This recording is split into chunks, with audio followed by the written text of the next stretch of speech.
পৌরসভার যে 23টা ওয়ার্ড, সেই 23টা ওয়ার্ডের মধ্যে সব থেকে বেশি কাজ আমি করেছি। অনেক বছর ধরে এরকমই চলে যাচ্ছে, জল হলে মানুষ ঘরের মধ্যে জল কালোমাটে না জমে প্রতিটা মানুষের ঘরে দ্বিগুণ ভাবে জমতে থাকে। এই সমস্যা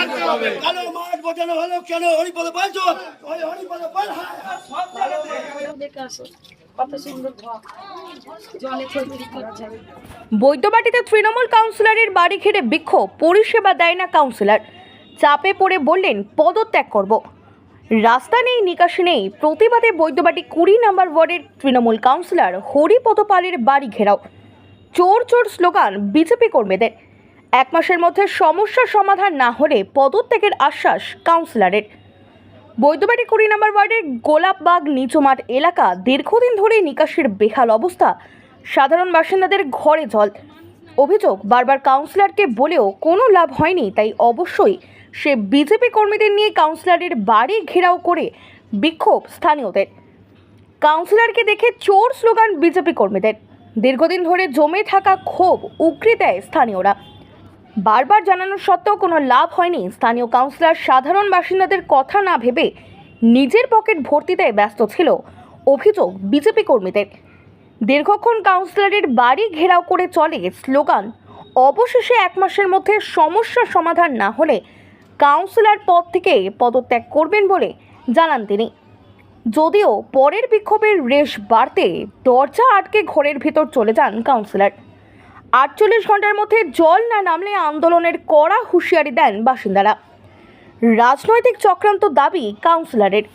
2011 সাল থেকে যেদিন থেকে দেখেছি এই পশ্চিমবঙ্গে তৃণমূল কংগ্রেস ক্ষমতায় এসছে, সেদিন থেকে পশ্চিমবঙ্গের বিভিন্ন জলাজমি বোঝানো, বিভিন্ন জায়গা বুঝিয়ে লোকের নামে বিক্রি করে দেওয়া বেনামিভাবে। শুধু তাই নয়, 2014 সালের পর থেকে এই 20 নম্বর ওয়ার্ডে একটা নতুন দুর্নীতি আমরা দেখেছিলাম।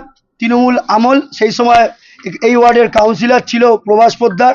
তার সময়কালে এই 20 নম্বর ওয়ার্ডের বর্তমান কাউন্সিলর সহ আরও কিছু তৃণমূলের নেতারা যারা ক্ষমতার অপব্যবহার করে কালো মাঠ বুঝিয়ে, কালো মাঠ যা আপনারা আজকে চেনেন, সেইখানে জলাজমি ছিল, সেই জলাজমি বুঝিয়ে কালো মাঠে পরিণত করে এবং প্লটিং করে মানুষকে বেচে দেয়। যার কারণে প্রতি বছরের যে বর্ষার জল যে চ্যাংড়াপুকুর মাঠের পেছনের পুকুরের জলাজমিতে জমতো, সেই জল কালো মাঠে না জমে প্রতিটা মানুষের ঘরে দ্বিগুণভাবে জমতে থাকে। এই সমস্যা আমরা 2016 সাল থেকে দেখছি। প্রতি বছরের মতো আমরা এই ওয়ার্ডের সমস্ত ছেলেরা এই সাধারণ মানুষগুলোর কাছে ছুটে যাই। আমরা নিজেরা বহুবার পৌরসভার কথা না ভেবে নিজেরা কোদাল নিয়ে ছুটে গেছি নিকাশি ব্যবস্থার সমস্যার সমাধান করতে। কিন্তু কি দেখেছি, 2022 সালের পৌরসভা নির্বাচনে এই ওয়ার্ডের তৃণমূল কংগ্রেসের যে প্রার্থী ছিল প্রভাস পোদ্দার, তাকে হারানো হয়েছিল দুটো এজেন্ডার কারণ। প্রথম এজেন্ডা, 20 নম্বর ওয়ার্ডের নিকাশি ব্যবস্থার সমাধান করা হবে উইদিন 2 ইয়ার্সের মধ্যে। মানুষের ঘরে ঘরে গিয়ে বলা হয়েছিল যে আমাকে ভোট দিলে আমি যদি কাউন্সিলর হয়ে জিতে আসতে পারি, এই 20 নম্বর ওয়ার্ডের নিকাশি ব্যবস্থা আমি ঠিক করে দেবো। কিন্তু আমরা কি দেখেছি, আজকে 4 বছর ওনার পৌর সদস্যের বয়স, কিন্তু উনি কোনো রকম নিকাশি ব্যবস্থার সমাধান কিছু করেনি। মাঝের মধ্যে শুধু দেখেছি ওই লোক দেখানো, ফেসবুক সোশ্যাল মিডিয়াতে লোক দেখানো যে আমি কাজ করছি, নাহলে ড্রেন পরিষ্কার করছি। এইটা যদি করে পয়সা পাইনি, পেমেন্ট পাইনি, পেমেন্টটাকে স্টপ করে দেওয়া হয়েছে। ঠিক তেমনিভাবে যারা ধরুন কাজ পেয়েছে, কন্ট্রাক্ট তাদের কাছে ওয়ার্কার এসে গেছে, অথচ তারা কাজ করতে পারছে না। তারা ভয়ে যদি তারা কাজ করে পয়সা না পায়, ঠিক এমন একটা অবস্থায় আজকে বৈদ্যবাটি পৌরসভার এই স্টপ ফান্ড করে দেওয়ার জন্য অনেক লেবারের মাইনা হয়নি এখন এই মাসে, তারা অনেক সময় কাজ হালকা দিয়ে দিয়েছে। এরকম অবস্থায় ঠিকঠাকভাবে কাজগুলো করা যাচ্ছে না। আচমকা বৃষ্টি হলে আমাদের 20 নম্বর ওয়ার্ডটা ভৌগোলিক দিক থেকে একটা ফ্ল্যাট কড়াইয়ের মতো, তাই সমস্ত এলাকার জলটা আমার এই 20 নম্বর উপর দিয়েই যায়।